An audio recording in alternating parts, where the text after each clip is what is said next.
So hello, welcome to episode 3 of the On The Knuckle podcast. I'm Gaz and Beggsy, joined as always on the other side of the world, Mr. Adam Beggsy. How is it going? Going good tonight, Gaz, or night for me tonight, but daytime for you. Getting to the tail end of our season over here. We've just come off a good couple of weeks of stomping grounds with everyone coming through the pipe and the jumps.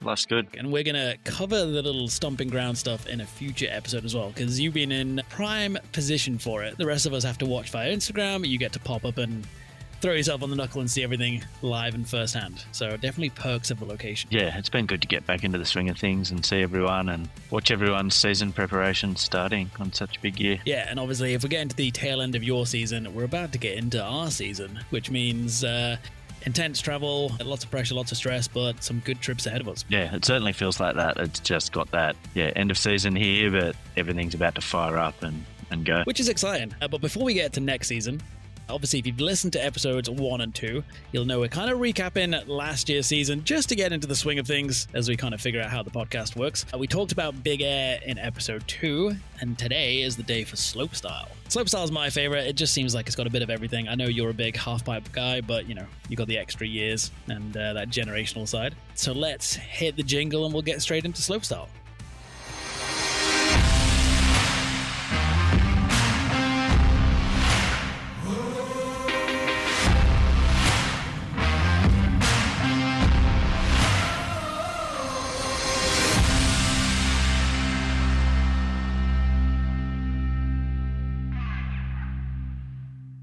All right, so looking into, we had a pretty good slopestyle season last year, which I always forget that it starts way back in New Zealand, way back in August 2024, and then goes all the way through to March. So it's a pretty long season. Had some weather affected comps, which is kind of what you come to expect with snowboarding, but we survived. We got a few little kind of backup plans as we go into those sort of contests, and the whole level of slope riding I felt really picked up a notch, partly from the way the courses were designed, but then also the level of riding coming through, what we'd seen kind of thrown into slopestyle runs was a little bit different from the norm. And obviously last season we were building up to the World Championships, which happened in St. Moritz at the end of the season, which again, future podcast episode. But also when we were in New Zealand last year was the kickoff for the Olympic qualification period for big air, slope and pipe. And obviously, we're still in that period. We're building up to the Milano 2026 Winter Olympics, where Mr. Adam Begg will be our head judge under the spotlight from the entire world. But Beggsy, do you want to talk us through how the slopestyle kind of works with the judging side of things and obviously the format that we use at the World? Yeah, sure. So with Slopestyle, we've been doing section by section for a little while now. It's something we're constantly refining as far as judging goes. We're always trying to make it better, clearer for what the athletes see, and just trying to make it so it's understandable for the audience. And I think that's the main idea behind this format. Every section's its own competition. You've got rail sections, jump sections. And so the way we do it is usually we have 2 judges on the first 2 section, 2 on the second 2, 2 on the third 2, and then 3 as composition. And the way we've sort of started to get into it, we really narrow in on training. We watch it super closely. Every judge kind of breaks out into their own little section and they just start to analyze tricks and take them apart and sort of say, what's the best rail trick we're going to see on this section? Or what's the best jump trick we're going to see on that section? And then once we've got that range, we start to try and slot all the tricks in for the week. And it seems to be working pretty well. We try and leave a bit of space at the top for those MBDs or the rare tricks or those outliers. There's sort of a clump in the middle where the majority is, and then, a drop away to those sort of poorer or average trips or weaker execution. So it's quite clear that for an athlete, when they get to a section and there's a lower score, they can sort of see where they need to improve throughout their run. And that's the section part done. And then composition, I'll let you talk to that since you are composition judge for the Olympics. Yeah, so that composition, the beauty of this system for me is the athletes, as you say, get to see all the information rather than just getting the 73 on the screen. They get to see it was a 73 and section 3 was weak, so that's what I need to improve if I want to improve the score. So it's real-time feedback. But the composition guys, which I formed one of the 3 judges for multiple events last season and I guess the Olympics as well. We look at the entire course top to bottom. We're less focused on the difficulty of all the tricks, but actually focused on the whole run, the variety, kind of how the tricks actually link together. So whether they are showing different axes, different grabs, different directions, different types of slides. So we take all that into account, and it is, to put it nicely, it's a bit of a brain fuck trying to switch your head away from that traditional OI, overall impression side of things, into composition. But I definitely think last season was when we went kind of a leap forward in composition compared to how we've done it in previous years. As you say, yeah, it's a constant learning curve for section by section. It's tricky to head judge because of the amount of maths involved. It's tricky to be a scoring judge because of the amount of maths involved. But I love it because it means that the rail tricks fully get counted equally to the jump tricks, which in overall impression, you can kind of get lost with, and you get that last jump syndrome and forget that the first two rail tricks are a bit off, whereas everything gets taken into account, accounted for. Good England, as always. So it's a very cool system. It started off at the US Open 10 years ago, I want to say, maybe even a little bit longer. It's been around for a while, and it's just been a refinement, I think. Yeah, but we're getting to grips with it, which everyone will be pleased to hear, seeing as we're going to use it at the Olympics in 5 months' time, is it? We're up to on the countdown? Yeah, it's coming up quick. Coming up far too quick, to be honest. But all right, so I'll put my cup of tea down. Beggsy, do you want to kick us into the start of last season? Yeah, so like you said, it feels years ago now, but it was back in New Zealand. It basically set the tone for us of, this new Olympic run-in. It was the qualifying for the athletes, but for us judges, we kind of flipped how we do it a little bit. We sort of stepped up the level of professionalism. It was the first time we'd started doing our own night training. Those groups that I was talking about on the sections, they continued that at night. We'd sort of film all the training on our phones and then, debate tricks and have a look at stuff and really try and hone in those sections.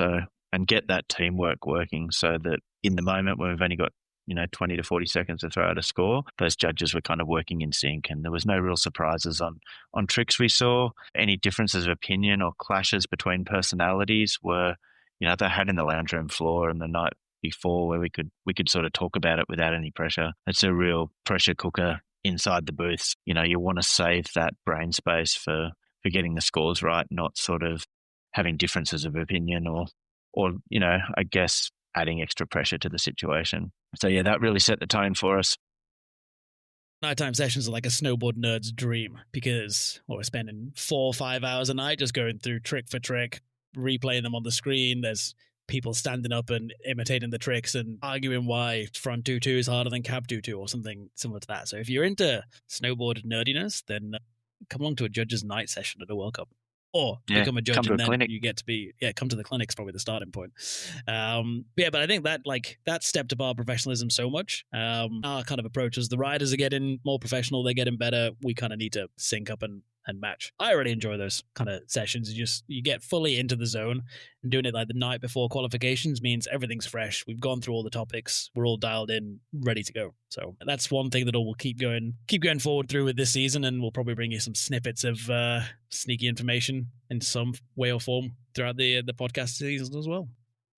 Season. So that was the one I think it set the tone for us how we were going to work. The course was really good. There was an aero with the cannon rail that we really saw some big tricks on. We sort of started to have the discussion with riders about hand drags on rails and how that looked. Yeah, because I guess they started the hand drags on rails kind of started from Dusty in Mammoth a couple of years ago. Started doing this layback hand drag over the rainbow rail. And then it got scored well because it's not something we see all the time. So now there's been more imitations and more variabilities on them. So it was an interesting discussion with the riders as to how to reward it. Because is it kind of cheating through a rail section and doing an air trick on a rail section? Or is it just showing good variety into that bag of rail tricks? Yeah. And I think we're still on the same page with, if it's a proper, your hands actually sliding the whole rail and, it's the rail slide. It's considered difficult. We all agreed on that, and there's a lot of riders that were doing faux ones, and they'd do that trick we watched for days of training, and only nail it a couple of times, which really showed to the difficulty of actually getting that trick right. So, can you remember what Tiger Hasegawa's trick was that he was trying in training? I can't remember if he ever pulled it out in the New Zealand comp, but it was something like cab 5 Miller flip 2 out. Yeah. I think it was like an 8 over it, but it was with a Miller in the middle and with a little tap on the sort of got back onto the rail at the end. But Yeah, it was a pretty special one. Overall, decent course, good options for variety with the transition elements on section 5, if I remember correctly, having those kind of quarter pipe Wu-Tang features. And then, I should say, decent rails, street section at the top, bit of a mishmash in the middle with the rainbow, and then the shootout spin to win option. So gave a lot of opportunities for the riders. But as I interrupted you beforehand, what is New Zealand famous for? It's famous for the weather, the land of the long white cloud, and unfortunately got a bit of wind and weather for this one. So I think it resulted in the finals being cancelled, was it? And we ended up getting results off men's double up, which I've always been outspoken about not being a fan of double up. Do you want to take us through what double up is? Yeah, so basically all those sucks? judges that we have 4 sections end up getting split into 2 panels. And we have 2 panels of 4, essentially judging at the same time. So we can rip the riders through and get a run before the weather gets there. But, it's fast paced. As one rider finishes dropping that panel scoring, the next panel's on course and they're scoring, and we kind of alternate like that. We do watch the first 5 or 10 riders together because the way it's seeded, we get to sort of set a range and try and keep the 2 heats together. But no matter how well you try and do that, once the comp sort of starts to develop, those 2 heats essentially break up. So we're still trying to mash them, but we're running 2 comps at the same time with 2 different panels. So it's always a bit compromised when it comes to results. Yeah, because the difficulty is with the results, they get mashed based on points rather than it being first, second, third. It's just 90s, 85, 80, etc. So you can, in theory, have an overall result from just one heat if that's a higher scoring heat, which could be correct depending on which riders and how the runs go, but it could be a bit skewed because you are effectively judging 2 different comps for 2 different panels, but then comparing. Yeah, and unfortunately, you don't know because you haven't seen the whole comp. So half the time you've only seen your guys. So while you think your one might be the best, you haven't actually seen the other one. So it's an interesting one. Yeah, and that's why 10 judges for section by section, including the head judge, get split into a head judge, 2 panels of 4, and 1 kind of floater, which for some reason ends up to be me. It was you at that one. And that's one of those ones, as that floater, you're trying to keep track of both different panels and kind of be like, all right, cool. They had a similar run. They were in the early 70s for that one. Does that match up? Cool. Then you go in the early 70s. No, that run should be better on paper. Then we drop it down. So it's a lot more thinking, talking. And again, as the head judge, you kind of got no clue what's really happening until right at the end when it all merges together. Yeah, it's a brain fry as a head judge. And the other thing with that is it's unlike a big air or a slope, you don't drop high and low. We don't have enough numbers to do that. So every score counts, which, again, isn't ideal. Yeah, and you need to balance. It's just, ideally, we'd never use it. And I think in New Zealand, I remember the contest director saying there's a 1% chance of us actually going to double up. He was very pushing for section by section, and just the weather was that 1% chance. Yeah, which we managed to do. In the women's, we went section by section. We held our ground and, we actually got a result how we wanted to.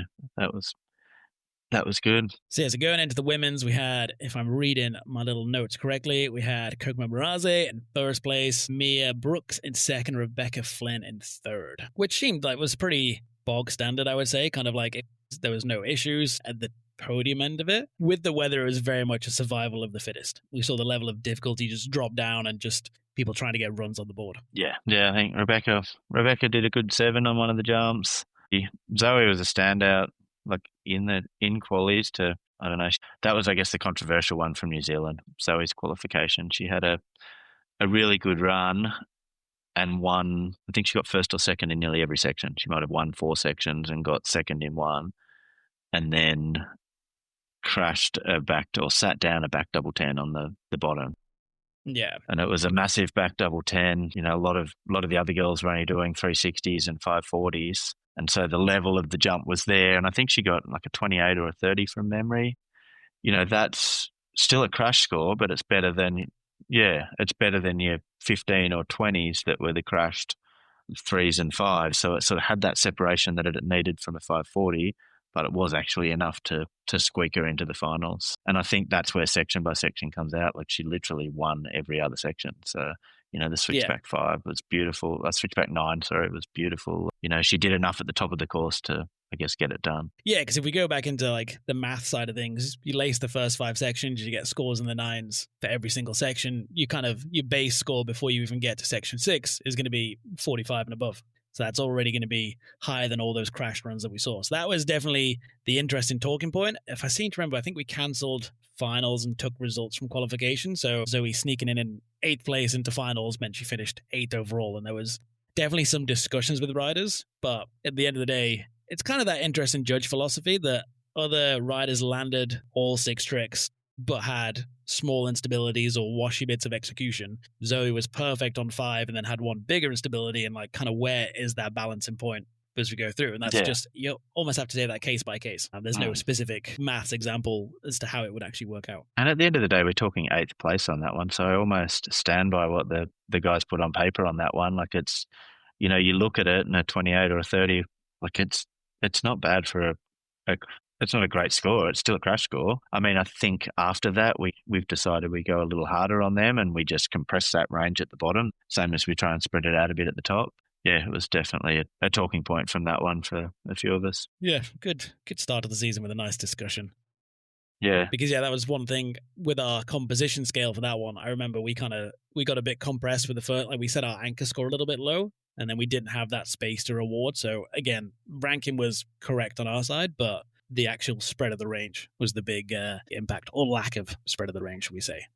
That was a good point because, we learned a lot from that. It's just, every point counts in section by section. If composition doesn't use it or one section doesn't use it, suddenly we end up with lower scores. So it was a good talking and learning point. And we'll probably keep talking about the maths of section by section as we go through this episode because it's a regular pop-up and it is one of those. We had to tweak it like competition by competition. So stay with us throughout the various maths chat. Yeah, I was going to say the other thing from that one, the talking point was, which we weren't aware of in the booth because we were well and truly under the clock at that one. We were trying to get the last people dropped before dark, but they didn't actually reshape the course between runs. So conditions were horrendous. And, as the light faded, it just got really hard to put down runs. So the takeoffs were baked by the sun. There was no speed for the bottom jump. Like it was really tough conditions. So, that was unfortunate that we didn't, or that the course wasn't maintained for him in between runs. I think we might have seen a few more runs put down. Yeah, and it was definitely an example of like those that can ride in the bad conditions would excel. Like if we go to the men's, like those Kiwi kids that used to ride in Cadrona in whatever weather it throws up, and you had 3 New Zealanders in the top 6 in the men's. So kind of showcases just how used to that kind of format out. But into the men's, we had Cam Spalding, Canadian, as our winner. Mons Roysland from Norway in second. And then Rocco Jameson, which I believe was his first career, definitely his first slopestyle podium, but I think it's his first career World Cup podium just before he got the one in Kur, about a month or so later on in the Big Air. Yeah, he kind of came out swinging that season, didn't he? It was sort of like really, he was one to watch in warm-ups. He had that double sloth roll pullback and, the way he was riding in training, he was every run through the course. He was one that was a focus, and then he backed it up. Like you said, he backed it up in the comp. And that, like, battle for top spot between Cam and Mons, that goes back to that was from Double Up. So Mons won Heat 1, Cameron won Heat 2, and that was one of those conversations when Cam's score was going in, or Mons' score was going in, because I think his was second run, we had to have that conversation, like, we were aware that we might not get finals done, so we had to have that conversation, pause for a second to be like, is Mons' run better than Cam's? No, then we're kind of capped to what score we can actually give, even though he was winning that heat. So it's that extra presence of mind we kind of needed in the day. So a little pat on the back to our head judge, Mr. Adam Begg, for that one. Well managed. And memorable one for me was Mons' run in that one, actually. He's had that really good front 2 cork 4 off and, front double roadie on the bottom jump. So, yeah, there was a couple of them. It was good after a summer to come out and see the first comp of the season and watch them all come out swinging. Yeah, that was... Like, it's kind of nice to get back into it because you never entirely know what everyone's done over that summer training break. And then this was kind of the first glimpse of, all right, like the double sloth roll coming out. I'm like, cool, this is what we've got to deal with. But yeah, he was definitely, I think, one of our ones to watch for the season just because it wasn't going to be something standard that he was bringing out. Can you remember Cam's run off the top of your head? That's a long time ago. And we have the disadvantage that it was OI rather than section by section for that one. But if I remember kind of correctly, I think it had that front 14 in that he had all season.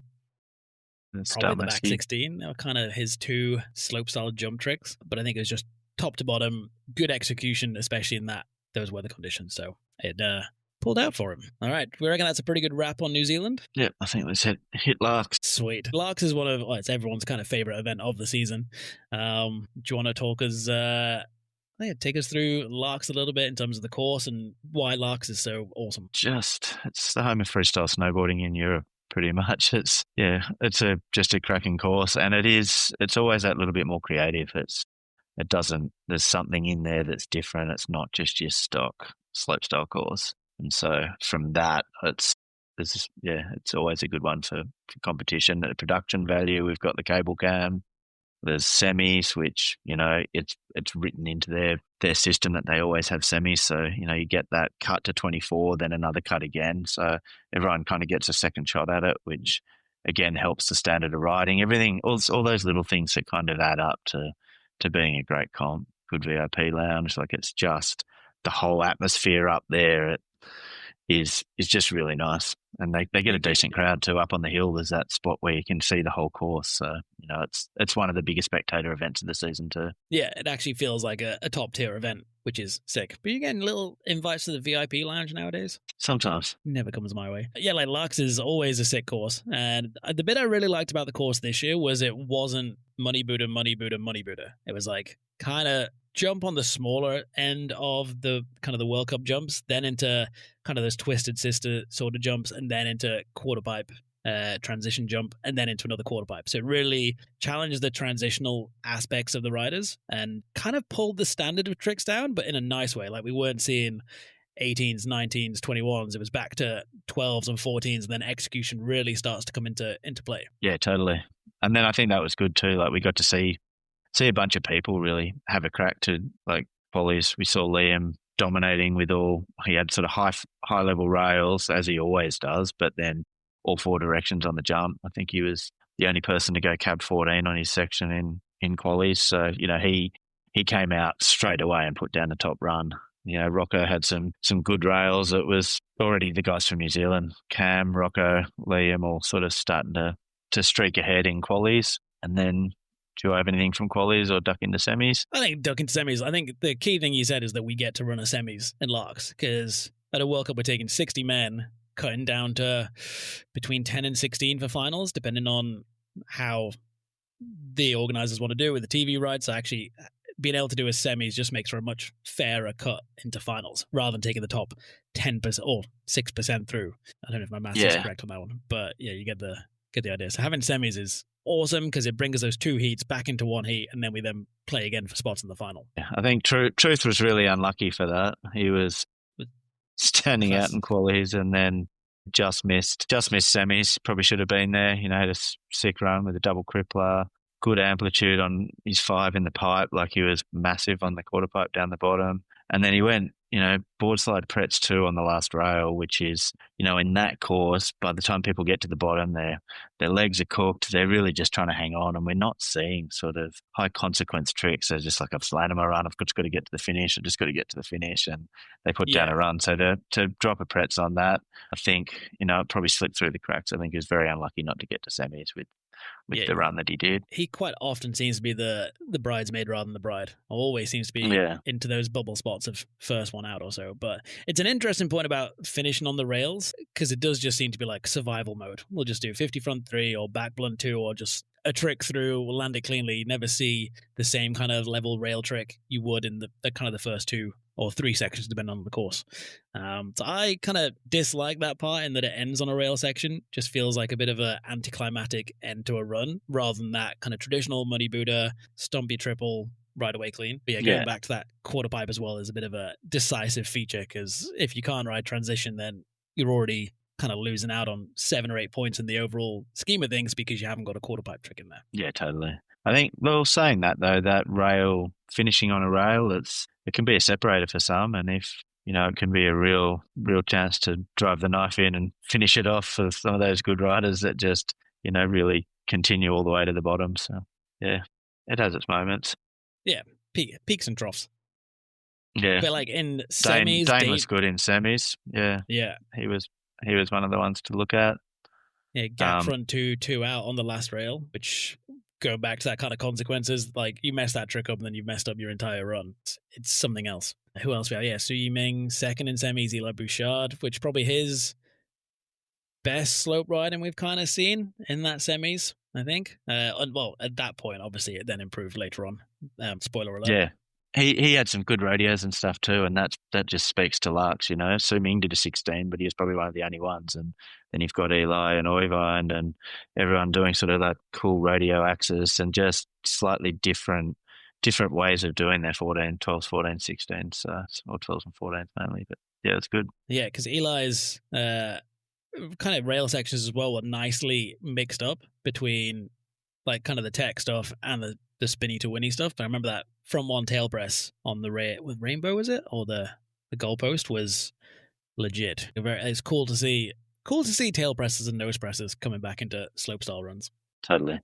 Coming from a rail rider. But then, anything else from semi? Should we skip into finals? Yeah, let's get into the results. Cool. So we'll go through the men's first because we've been talking about them in the semi-finals. But Cam Spalding coming through in first place. So back-to-back slopestyle wins for Cam. Red Gerard in second. And then Noah Victor, I think, was the surprise podiumer in third. Like, I think that might be his first World Cup podium, especially at a major event like the Open. So very cool to see Noah Victor up there. On a side note, I remember we almost kidnapped him at Korvac Silver Plano World Cup the year before because he came to ask us a question. We were already in the van. It was raining, so we told him just to jump in the van, and it did seem like we'd kidnapped the poor kid. We hadn't, but that's what I always spring to mind whenever I see Noah Victor's name on a result sheet. But yeah, like Cam's run was nicely laced. It had that the front 14 Stelmasky, the back 16 tail off those kind of twisted sisters, and we, as you say, we didn't see many 16s throughout Laax. And then switchback 12, chuck flip on the quarter pipe, which quite nice to see something a little bit different rather than your staple 5s and 7s that we saw from Pachulas, adding in that axis, which worked nicely for the composition score and just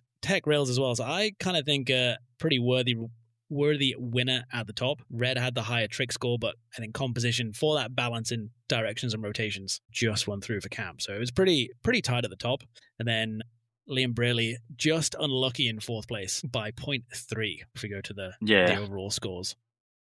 Yeah, that one, Red Mr. Consistent, not quite enough to beat Cam's, but I think, like you said, Cam was well and truly out there, but Red had the Miller flip and spun all four directions and finished off pretty strong on the rail.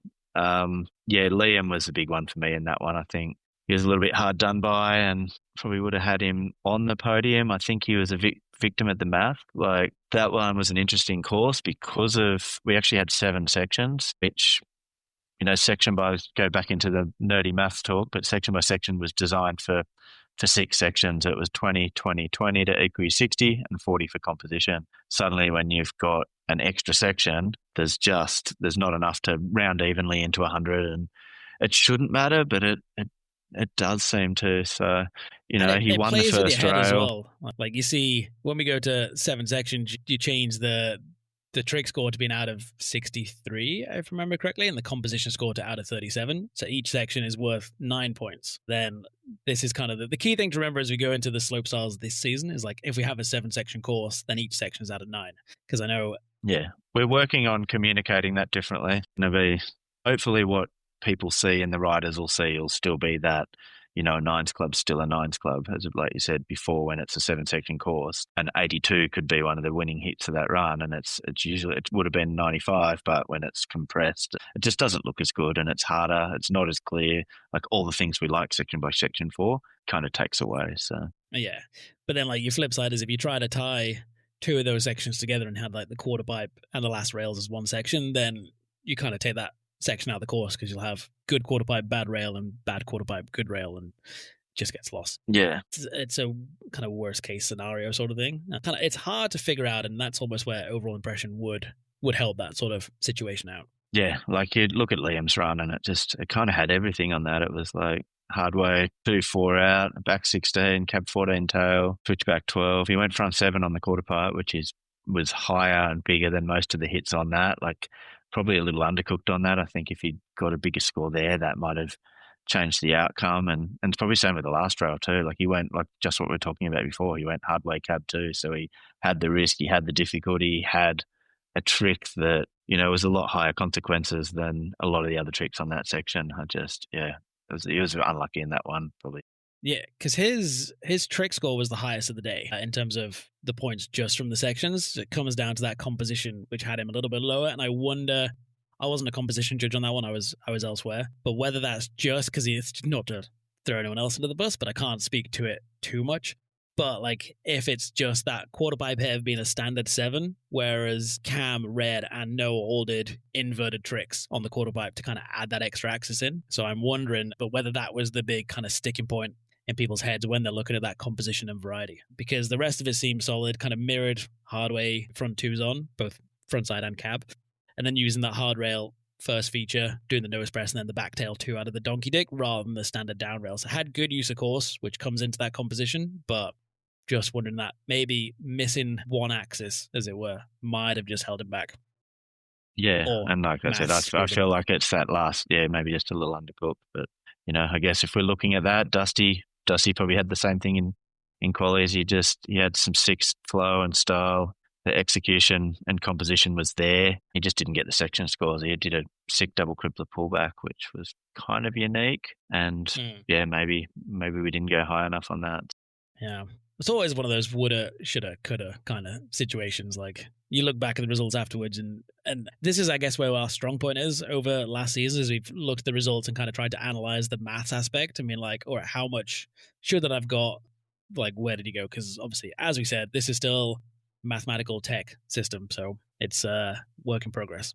But we got into it. By the time we got through to World Champs at the end of the season, I think we were pretty dialed in that kind of point ranges per section. But as a head judge, you got no idea because you're looking at 7 different competitions and 8 scores coming through, and you just kind of, my experience has just been fully overwhelmed with information. Yeah, it's intense. But I guess our other big talking point from Laax, well, not necessarily a big talking point, but standout trick, Noah Victor, the kidnap kid, Act 16 melon to tail, which is pretty sick. On that first jump, a little bit smaller, not many 16s on that jump. I think it was kind of just him and Red.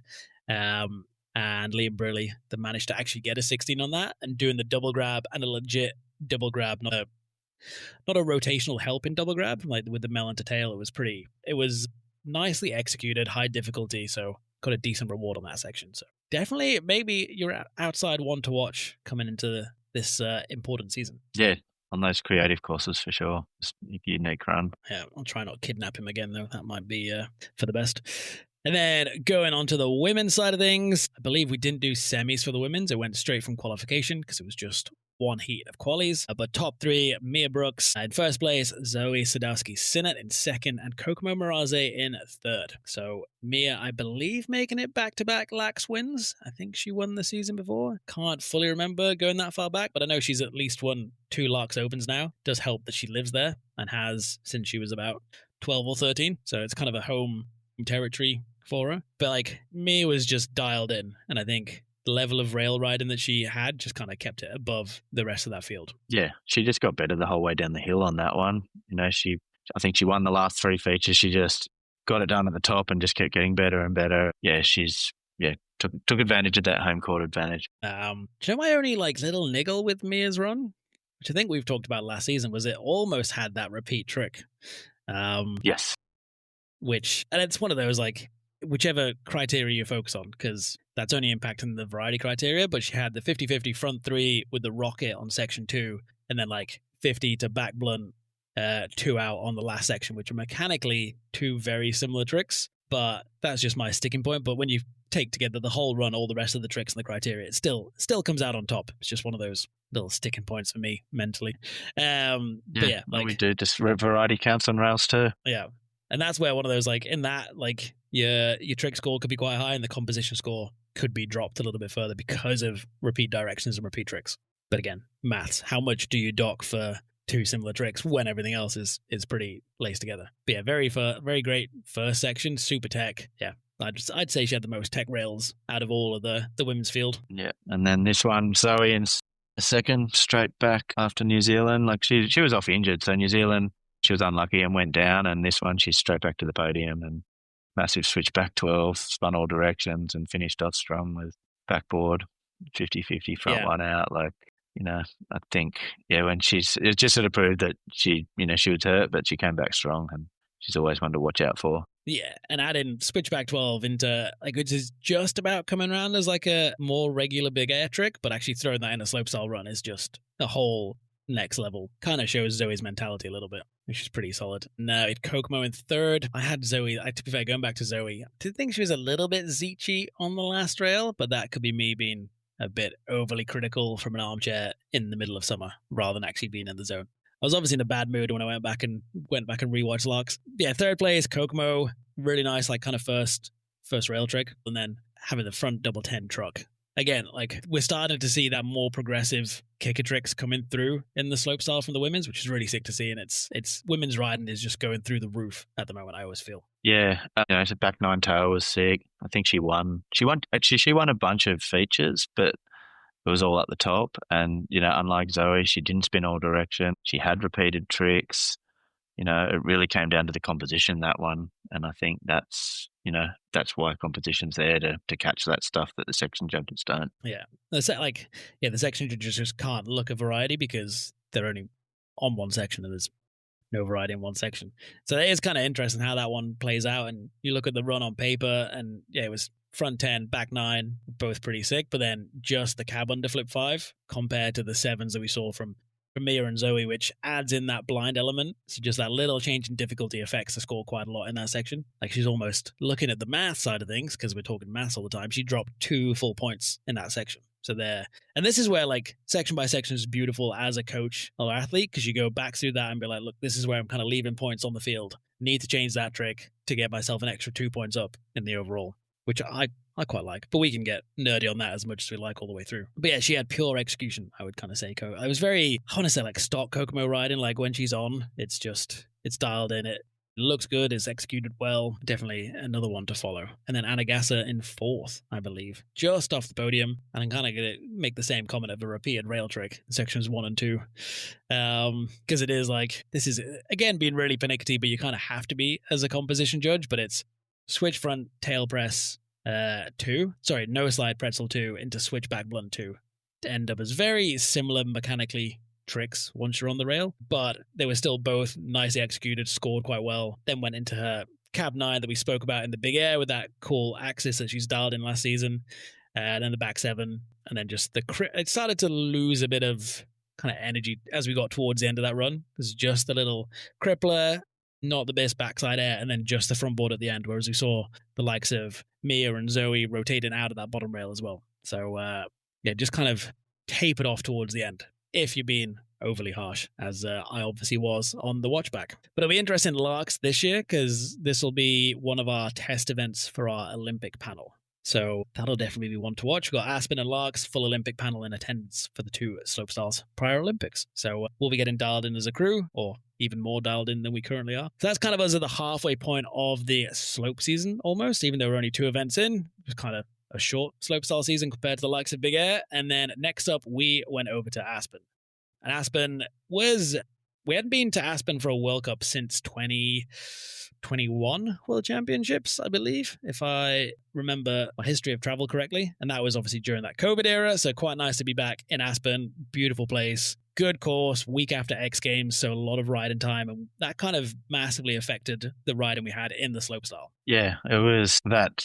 They basically left the course from X Games. It was a Charles Beckinsale build, so, jumps for firing. Everyone was pretty stoked with it, and like you said, you get so much training time at X Games. So those that were at X Games were completely dialed in. They somehow managed to paint the rails black in between the quick changeover event. They took some gear up there, and all the green ones, they pulled out the ones on the side that no one had used and painted the others black, so the course got a little freshen up. And yeah, everyone came. There was some good training days. I think the wind was up one day, and that day we had like just the most killer rail session at the top of the course, where everyone was sort of trying to work out those tricky rail lines. But we saw Renee getting creative, and I think our whole panel was just up there. It was like just as good as it gets watching rail riding at the top there for that one day when it was a bit windy to jump. But then other than that, training was good and good course. Yeah, because that rail section's like you're going rail, and then 3 straight jumps. But those rail sections are so jam-packed together that it's very much a kind of a risk and reward. If you lace your rail tricks, then you're grand. The slightest mistake or coming off a little bit early or catching an edge on landing, you just sacked all your speed for the next two. So it is a definite separator. So as a rider, you've got to find that balance between how tech can I go on the rails without risking fucking up and ruining the whole run.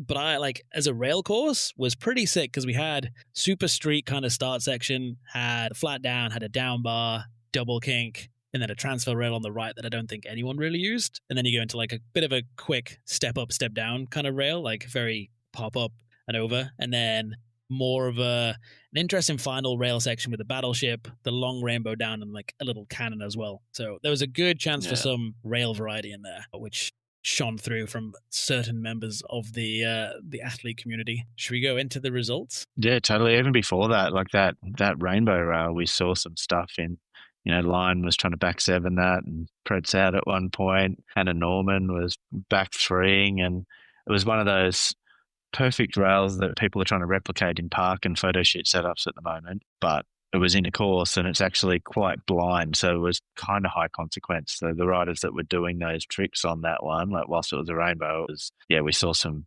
awesome stuff on that. But yeah, that's probably my only one to touch on before we go into results. Yeah, because we mentioned Hannah Norman quite a bit in the big air. Like, she's, I don't know if she'd been around the World Cups much before last season, but last season really seemed to get prominent and regular.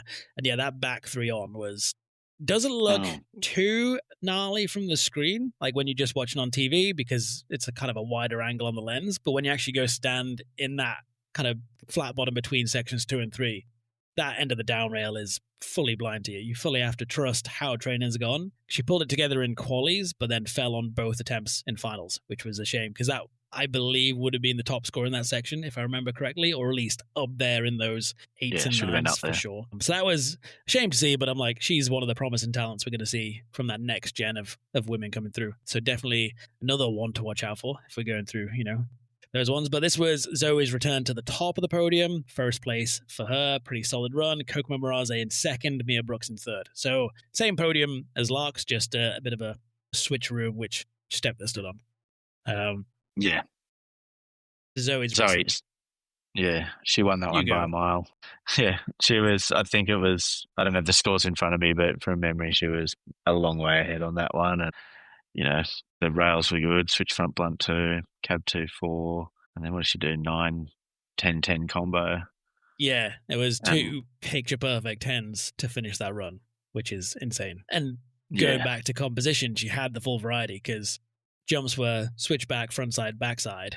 But then second section, she had cab 2 on, 4 out. So it kind of managed to, even though there's only 3 jumps, it ticked off the 4 directions really nicely. Whereas I think Kokomo, just behind her in second, kind of repeated that cab, because she had cab 2 on the second section and then cab 9 on the first jump. So it's like, that's, again, split in hairs a little bit, but that was the big kind of separator in those composition scores. Because she had 10-10 as well on the last 2 jumps. Trying to break down the scores, because we got the score sheets in front of us, and it was marginal in terms of the section scores, especially on 5 and 6. But yeah, composition was the big chunk. Well, to be fair, cab 2 on, 4 out from Zoe on that second rail section was huge step up in progression. Yeah. The podium was kind of a fair bit ahead on this one, wasn't it? It kind of, people were struggling, the girls were struggling to put it down or something in finals. Yeah, did we have a weather issue, or did something go on? Because Annika Morgan down in 4th place, but 20 points off in the overall. So yeah, I think the podium was just a step ahead. I don't even know if we had some injuries. Can't fully remember. I feel like someone went down heavy in training before finals, but I couldn't for the life of me tell you who it was. I remember the mornings were icy, but the mornings were really good groomers for us, though. I do remember that much from Aspen, like pure, crispy, dream, like commute to work from the top station all the way down. Good times. Maybe we'll get the same again this year in Aspen. Maybe a bit more snow. Who knows? Fingers crossed. Typical rails from Mia. Had the back 1 on, cab 3 out, and then cab 1 on, front 3 out. So 2 tech rail tricks to start off. 1 same way rotation, 1 with a pretzel rotation. Just kind of the board slide. 270 out on section 3, and then 7, 9, 10 on the jumps. So that was the bit that she was kind of lacking, was that difficulty compared to 9, 10, 10 that we saw the combinations from Zoe and Kokomo. So because that was the big kind of separator if we look at the points. And again, lacking that switch backside rotation, so comes back down to the variety criteria, which is where Zoe definitely shone through a full 8 points ahead in the overall. But that was my kind of, one of my favorite comps of the season, because this is when I felt like we started to get fully into the swing of how the system works. Brings us nicely into the men's. Yeah, you can take this one because I feel like this was your standout of the season. Yeah, this was. If you go back and listen to episode 1 and we're looking at highlights from the season, this, for me as a snowboarder, was definitely my kind of highlight, because Frank Jobin won in first place for his first World Cup win, I believe. Su Yiming in second, Sean Fitzsimmons in third. And the bit for me with Frank's run was just the jumps were only a 10, 12, 12, which is, in the grand scheme of things on paper, is a pretty lower rotational kickers combination. But the pure variety from start to finish was pretty sick. It's half cab on, nose press to bag one. So proper street trick, as you'd kind of expect from someone out of the east coast of Canada. And then switch back 2 on 4 out of the next rail section. And then the really fun kind of board side switch up 270 out on the battleship. So 3 very interesting tech and nice variety of rail tricks before he goes into a hard way double 10 off the toes, or not necessarily hard way, depends how you look at it, but front 10 off the toes with the nose grab into the backside 12 Stelmaski, and then the switchback double rodeo 12 nose as well. So 3 very different jumps in terms of takeoffs, 1 off the toes front side, 1 typical, 1 rodeo. So I, from a composition side of things, love this one just because it had a bit of everything, wasn't focused too much on the difficulty, but for me it just stood out, Sean, as a cool snowboarding run. And it was pretty nice that we were actually able to get to reward that one rather than it being a spin to win. So that's why that was my highlight of the season. Love to see a half cab nose press in contest. That's that was my little thing. Sadly, I wasn't on the rails to give it the reward, but the guys did, who were on section 1, highest scoring trick in that first section, I believe, if I remember correctly. Yeah, Dane had a nice nose press on that first section too, and yeah, it was one of those ones that's, whilst you're not turning the board sideways, to do a proper press in competition and maintain that throughout the whole rail, there is a degree of risk there. So it was well rewarded in that one. And like you said, Frank's rails, they were, it was a straight rail section. He crushed the rail section, and whilst his jumps may not have had the difficulty, the variety was there, and he ended up, composition put him through on that one. So it was good. First World Cup podium and a win. So that's one way to do it. It was sick. And we talked, like you just mentioned, the risk of the nose press. We're not necessarily talking like how risky the trick is, but it's like if you don't execute that press perfectly, suddenly you go to a half cab 50-50 back one, which you're suddenly at the bottom end of the scale for that section rather than holding it in the press. But Danes was sick through the double kink as well. So that was very, very cool to see, and very cool that, and this is the beauty of the section by section system, is that can get rewarded and we can show that we're rewarding it. Whereas in overall impression, you could still reward it, but it's not quite as clear. But that was a good message that we're like, cool, well executed, difficult rail tricks will score well, which is really cool. Su Yiming, second place, decent run, went the opposite way of doing 14, 16, 14 on the jumps. And again, good, not necessarily the same level of like street tech on the rails, but good execution, good amount of rotations all the way through. Yeah, surprisingly, that was his first podium. So I didn't realise, he obviously got the silver at the Olympics, but he'd never had a World Cup slope podium. So another silver for him. And it was, like you say, it was a really good run. He had everything. It was, really good jumps. I think looking back on his, it was just that second rail, the cab 2 with a stale. It's like, at that level, and you're comparing his rails to Frank's, a cab 2 is just not going to cut it. Had he just got, he was in the middle of the pack with a bunch of people doing that on that. Had he done just a different trick on that rail, that would have put him in first on that one, I think, from memory. The scores were quite close. Switchback 2-2 instead of cab 2-2 would have jumped it up a significant amount on the section and in the composition in my head. But like I'd never realized, and this was Su Yiming just coming off the back of a little niggle injury from Klagenfurt and Kreisberg, big airs as well. But I just assumed he had way more World Cups in the bag, World Cup podiums in the bag. Yeah. Because who starts off your podium career with an Olympic medal is kind of doing it backwards. Yeah, and he's always there in the conversation. So you just I'm like you, I just assumed he had a handful. Yeah, especially seeing as there's a Madame Two Swords wax version of him in Beijing when you walk through. Obviously you get that for the Olympic podium, not quite the World Cup podium. So yeah, it's a very good run. And then Sean Fitzsimmons also, like, he's been one of those as like there or thereabouts, regular in finals, maybe not quite pushing up to the podium as much. That was really cool to see him on. Big front 2-2 on the first rail, gap into the down. And then, yeah, you cab one backflip out on that one because he was the only one to use that funky little wavy rail. Interesting choice of rail trick, but worked out quite well. And then goes into back 3 on, front 1 out on that long down rainbow, if I remember correctly, that we spoke about from Hannah Norman's. So again, same kind of risk in terms of blind onto the rail and then going pretzel out at the end.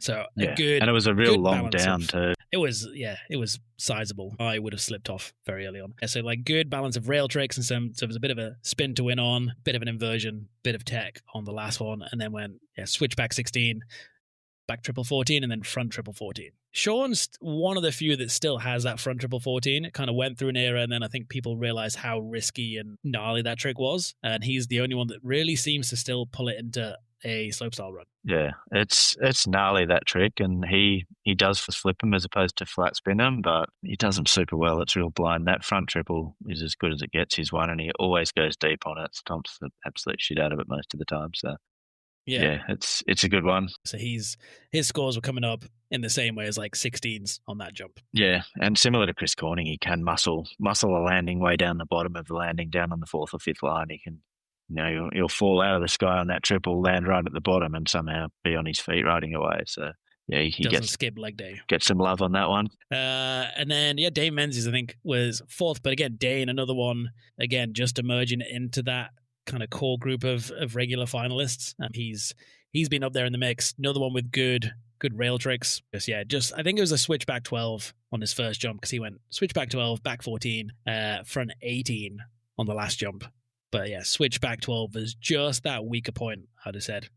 And I guess like the switch back 3 on in section 3 was coming up at a like very average score. I can't fully remember if it was a mistake from him to potentially slipped off a bit early. Yeah, like on paper, decent tricks. Just the switchback 12 was falling short. But again, a good gap between the podium and 4th. So, and everyone seemed pretty happy with that result. Yeah, and the other standouts for me were Liam, sick double back 12. The way it's like a 14, but he holds it at 12. All his rails were good. I think he's one that could have well been in that podium discussion. There's a bit of room for improvement there, but that could have definitely seen him slide up a few places. Yeah, he was a standout there.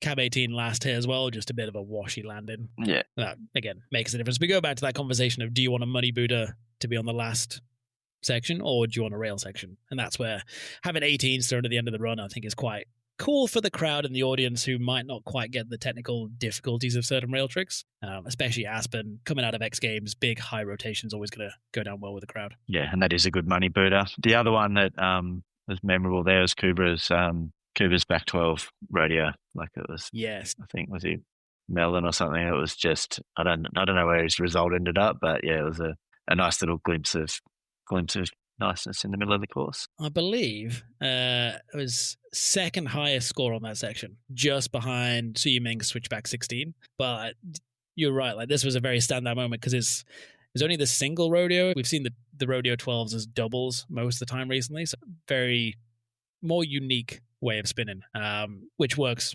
great for the composition guys, and it worked great on that section as well. So definitely up there. It was a 9.1. So solid trick, and then straight into the cab 18 as well. So good combination of back-to-back tricks. Yeah, and this was one where we kind of backed up what we were talking about with the riders, those unique axes and those rotations. A 12 could compete against a 16 if it was executed well and on that difficult axis that no one's really doing. So yeah, I think Aspen was a good one for everything: weather, results, riding, course. It was one of the fun ones, and up with my highlights of the season too. Yeah. Once I got there after my Esther difficulties, it was a decent trip, and we were there for a nice period because we had big air and pipe as well. So kind of nice to actually fully settle into it. Lots of conversations with riders. I think that was the one we were very dialed for this season. But cool. So Aspen done. And this one, like Calgary's always interesting because you don't necessarily get the weather in the same way, or the weather issues you do. Calgary, you get weather issues in terms of temperature. And this year, I think when we got there, it was -20 to -25. By the end of the week, it had gone up to +8 in terms of Celsius. Can't do the Fahrenheit conversion off the top of my head. But so lots of weather issues to play for. Was a very shallow course, so the riders were definitely struggling for speed a bit into the jumps. But 3 decent rails, kind of a standard transfer rail section 1, and then a bit more street for section 2 with a little step up, step down butter pad. Section 3 was, again, your kind of shootout rail and higher rotational rail tricks. Then small jump, big jump, and then the interesting bit was the quarter pipes, section 6. So 1 on each side, so it was equally balanced, or quarter pipe takeoffs, which again was an interesting separator for a lot of the riders. If you were able to actually get up to, for the men's, doing 10s or 14s out of there, really did stand out compared to those that didn't have that last blind part of the rotation. So it was an interesting course, interesting conditions. It was my first time head judging as well, so that was an interesting experience for me, and I got to grips with section by section head judging and came out of that booth fully mentally drained for sure. But women's podium, we'll kick off with Mari Fakada taking another win that season. Annika Morgan in second for one of her first slopestyle podiums. She's been on the big air podium, if I remember correctly. I think she might have had a Laax World Cup podium in the past, but she's one that's on the day she's pretty solid. And then Mia Brooks down in third. So yeah, another podium for Mia, which goes well for that kind of crystal globe chasing, as it were. Yeah, it was decent runs from all the women. A lot of tech on the rails for sure. The only bit that I think we as judges missed was the frontside 5 at the end was slightly under rotated, but from our camera angle, it didn't look as bad as when we saw from someone else's angle down at the bottom, which we weren't able to use. So that was possibly one of those things with a bit more time, bit better, or bit different TV angles might have changed the result a little bit. But it was pretty close to the top between Annika and Mari. Annika's run, yeah, I wasn't at that one, but yeah, my armchair critic from the couch was Annika's front set of melons on the last feature in qualies. It was, I think it was a low scorer compared to some of the other people that were doing tricks on that. Yeah. I wasn't there. So. Yeah, I think it got us talking though, didn't it? It definitely got us talking about how one trick can affect the overall spread of results, and had that been in finals, it may have been way more of a talking point too. Yeah, especially we were kind of fortunate I think she'd done the front 7 in finals. She'd have clearly won because she just did that front 3 on the last hit. Kind of missed the tail grab a little bit, but looking at the points, there's less than a point separating the first 2. So if she then bumps that up to a 7 on the last one, suddenly that's going to take it through. If we'd hammered Mari more for the under rotation, then she'd have dropped into second place. So you kind of come into very, very close with the maths. And this was one like we had a chat with Annika afterwards. We then kind of rewatched it afterwards as a gang in the hotel, and even watching with an OI kind of brain rather than section by section. As a full panel, we were still split. People changed their minds who they had in first and second. So it was naturally really close, and we kind of left it to maths, obviously. And then Mia in third, kind of standard Mia rails, just super tech, super locked in. And then that back 9 cab 10, or back 9 cab 9, actually on a winning run, or highest scoring run. Just a little bit loose on the cab 10, I believe, on the landing in run 1. And then Tess Cody just off the podium, 4th place. I think that was one of her better results of the season because she was just coming back from injury at that time, if I remember correctly. I think that was her first one back, potentially. She didn't do a lot last year. No, I was looking to use the token Australian that might know the inside scoop. But yeah, so I'd have said a decent finals to watch, and it was a nice course. Be interesting to be able to break it down more, but you had the likes of Rebecca Flynn in the mix. Maisie Hill qualified for her first World Cup final as well. Didn't fully put a run together. And then you had Laura Anger from Estonia. Another one that's kind of coming through and through. I judged her first ever front 10 in Font-Romeu at the Europa Cup last season before. So she's another one that's kind of sneaking through. So we're starting to get a list of finalists that's really got a bit of youth thrown in with experience, which will start to push that progression through for sure. Yeah, and there's some depth in that women's field. There is. That's, again, we talk about Olympic predictions on the last one, but predicting a women's slopestyle final is going to be hard. But we'll get to that as we go throughout the season. And then on the men's side of things, Ollie Martin took first place for his first World Cup podium and first World Cup win. Or was he on the podium somewhere in Aspen Big Air? I think he might have just been on the podium. Yeah, this was his first win of the season. I think he might have just got a podium the week before and then backed it up here. Yeah. Red Gerard in second place. Again, as you say, Mr. Consistent. And Marcus Cleveland in third place on the podium. And I guess that was all pretty clear cut. Like, Ollie was the only one to go 14. on the last feature. It was a nicely laced run, to be fair. Very tech on the rails, and then 12, 14, 14 on the jumps. Only want to have that kind of combination. It was interesting how it split out, because we had the likes of Red and Jake Cantor doing 18s on the second jump, the straight jump, which carried through a lot of points, but just lacked a bit on the other sections. It was pretty tight at the top, and I guess our main talking points, we look more towards Judd Hanks's run, because that was our big judge's talking point afterwards. And again, we come back to mathematical reward on the sections, because his last two jumps were like front one nose butter into switchback 9, and then backside double 10 on the final jump, but off the heels rather than off the toes. And this goes back into that conversation of how much does that hard way takeoff affect the difficulty. The answer was significantly. Should have been one of the highest scoring tricks on the section, because it just massively changed it from a toe side, backside 10 from those quarter pipes. So that was one that slipped through the cracks. Again, going into the time pressure of you get 20 seconds to put your scores in. It was a mistake on the judge's part for sure. So Judd, if you're listening, apologies. We had a good discussion with Judd and Dusty about that afterwards, but it was one of those that we should have rewarded more. We just didn't quite get the full amount of time to properly analyze it and see what was going on. But very cool from a composition aspect to start to see these different takeoffs being kind of a key separator in terms of the composition, like having the nose butter and then the hard way takeoff, as well as, was it cab double 12 on the first jump. So it had a good mix of takeoffs, good mix of variety, mirrored the front blunt 2 and the switch front blunt 2 on the rails. So lots of decent talking points, just got missed by the judges. So that was my big learning point going forwards, which is something I think you do really well as a head judge on these things. When you get in chase for time, you know when the big moments are happening, just to throw that time watch out the window. Time watch? Stopwatch out the window, and just focus on getting the right result. Yeah.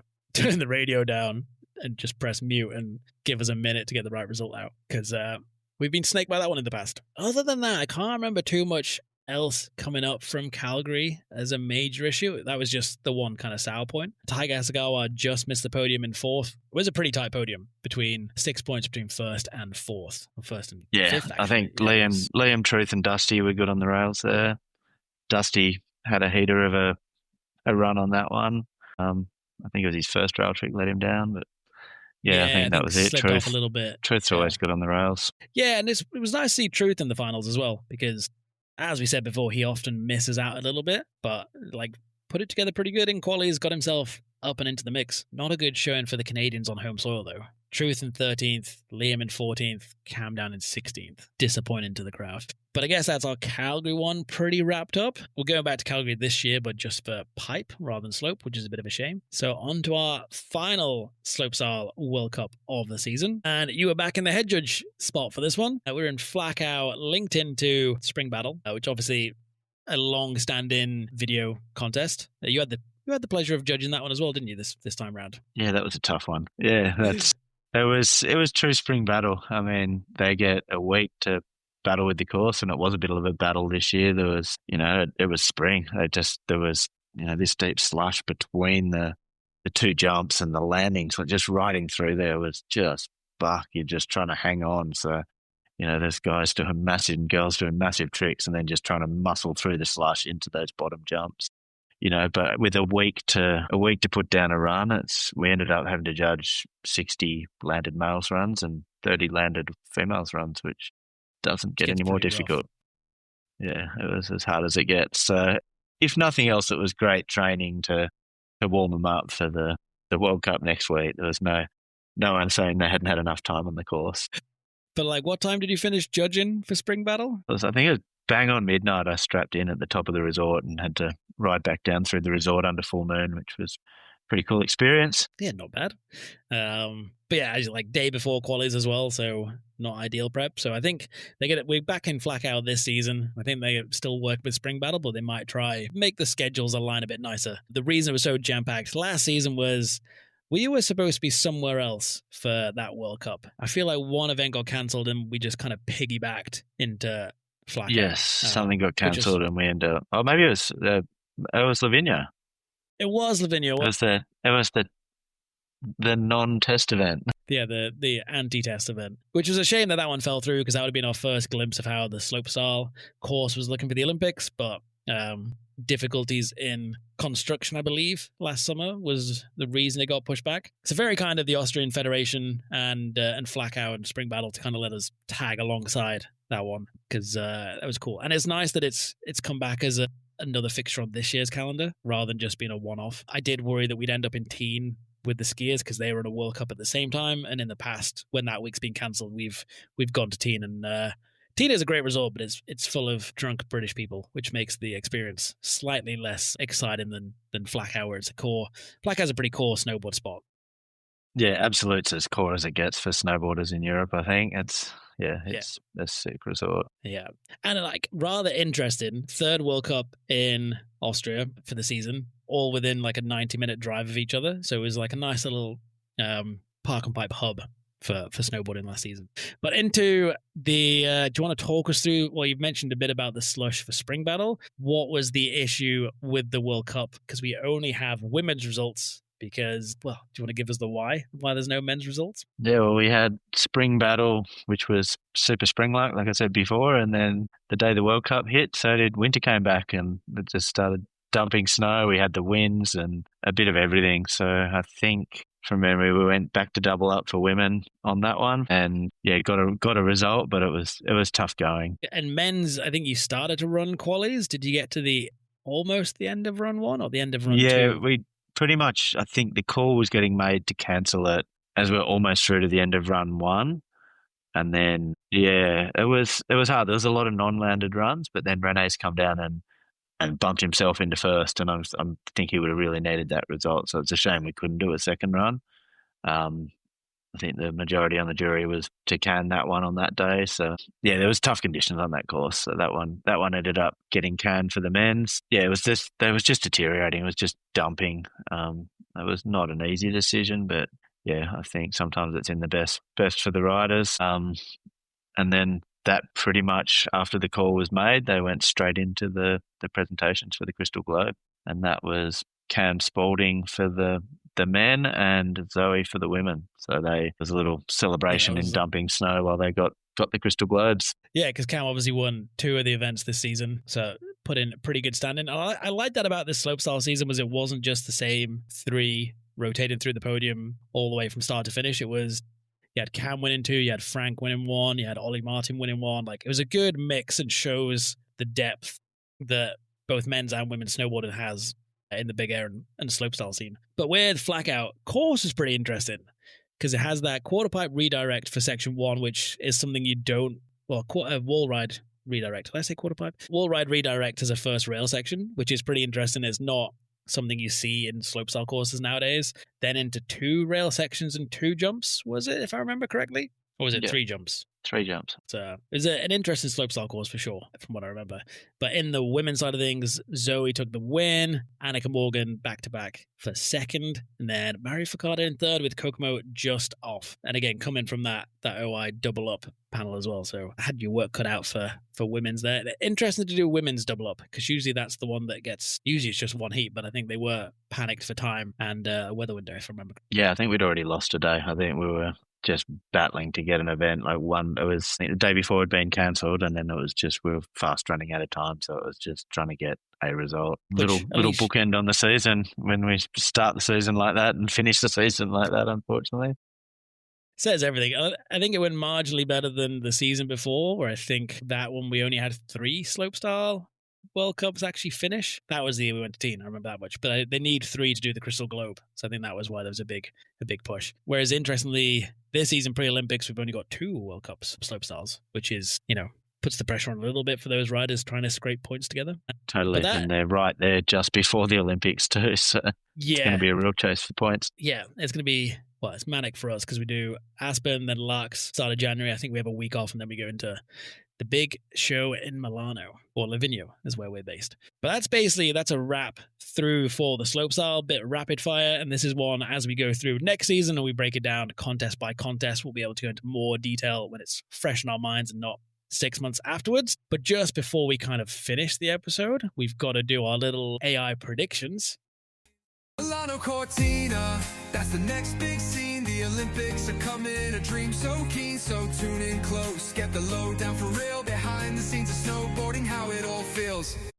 So there we go. Fun little jingle to introduce into this. And this is one, I think this is your idea coming into this, that we asked ChatGPT who they predict for our Milano podiums for the slopestyle. So we did this in the big air, which came out with some pretty interesting results. Are you ready to hear the AI predictions for slopestyle, Beggsy? Yes. And ChatGPT has actually given me some justifications as well, which is interesting. So in the women's, to start off with, ChatGPT has Zoe Sadowski-Sinner as the gold medalist, 3-time world champion, recent form strong. It's got Kokomo Muraze in silver, just for consistency, and she's won silver at big events before. And then Rira Iwabuchi in the bronze medal position. Yeah. It does say possibly Mary or Mia, depending on run performance, which kind of take that as that's a pretty decent prediction given what we've seen last season. We haven't really mentioned Rira in the slopestyle review that much. You got brought up a few times in episode 2 in our big air, but scraped through. So that is an interesting pull from ChatGPT. Trying to have a read through, but we'll get through to the men's. It's got in gold medal position Liam Braley for highest consistency in the recent World Championships title.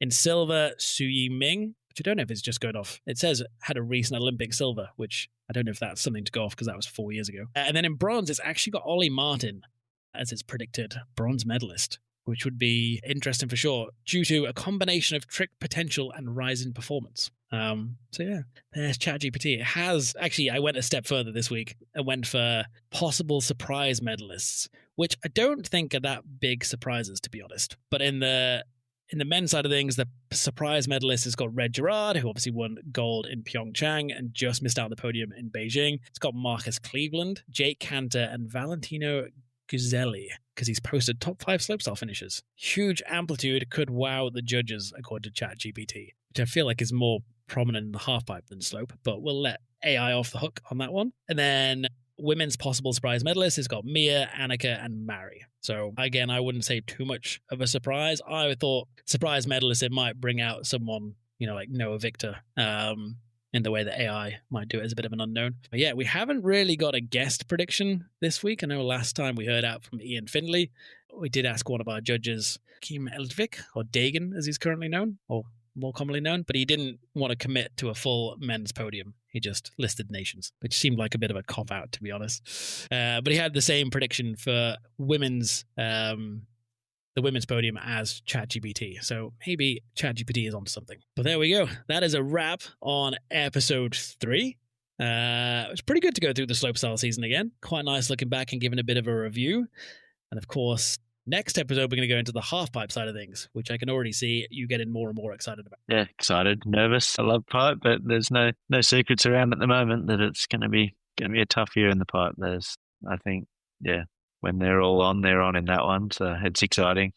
And I'm looking forward to that. Yeah. So we'll be back very shortly with episode 4. And then I think we'll go into the World Champs kind of review, because we haven't touched on World Champs just because it was a bit of a special event. So we'll do its own little podcast episode for the World Championships. But any final points to add, Beggsy?